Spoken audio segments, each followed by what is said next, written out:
नुआपड़ा जिला राजस्व अधिकारी बैठक अनुष्ठित।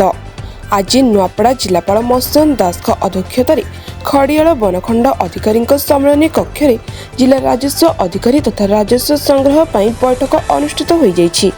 एही बैठक में वनखंड अधिकारी खड़ियाल अजीज खान, अतिरिक्त जिलापाल राजस्व भीमसेन सबर, वनखंड अधिकारी वन्य प्राणी महादेव बड़ाई, उप जिलापाल जोगेन्द्र माझी, डेप्यूटी कलेक्टर हेमंत पुटा, समस्त तहसीलदार, अतिरिक्त तहसीलदार, एसडीपीओ मार्सी राणी पूर्ति, विभिन्न विभागर जंत्री, खनिज अधिकारी, अबकारी अधिकारी, आरटीओ, समस्त एनएसी कार्यनिर्वाही अधिकारी, जिला सूचना और लोकसंपर्क अधिकारी, जिला मंगल अधिकारी, डीजीएम प्रमुख जोग देथिले।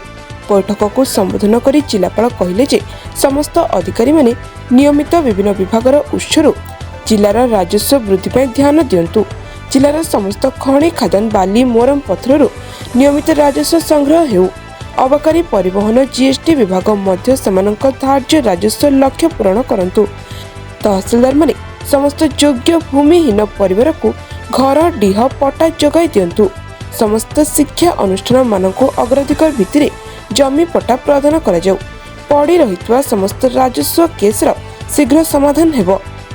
म्यूटेशन केस शीघ्र समाधान करंतु। जंगल जमी एवं गोचर जमीरु जबरदखल अति शीघ्र 2 मास मध्य उच्छेद हेबो। बेआईन भाव चलता इटा भाटी सब रेड करा जिवो। ए सब उपरे उप जिलापाल को पाक्षिक रिपोर्ट देबे। नुआपड़ा और सीनापाली नूतन सरकारी क्वार्टर पर तहसीलदार माने जमी जोगाई देबे। गोतमा एयर स्ट्रिपर उन्नतीकरण काम शीघ्र सारी कार्यक्षम करने पर जिलापाल गुरुत्व देथिले। वनखंड अधिकारी सरकारी एवं अनाबादी जमी नूतन चारा गछ लगाई प्रस्ताव देथिले। प्रशासन समस्त विभाग निर्धारित राजस्व ठीक समय ग्रहण करी लोक मानक द्वारा देशर विभिन्न सेवा जोगाई देबे।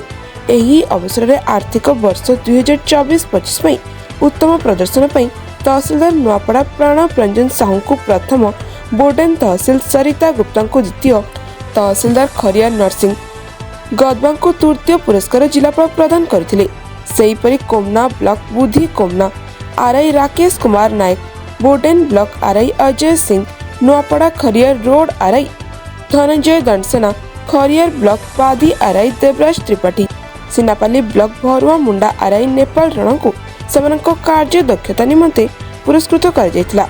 शेषर अतिरिक्त जिलापाल श्री साबर समस्त को धन्यवाद अर्पण करथिले।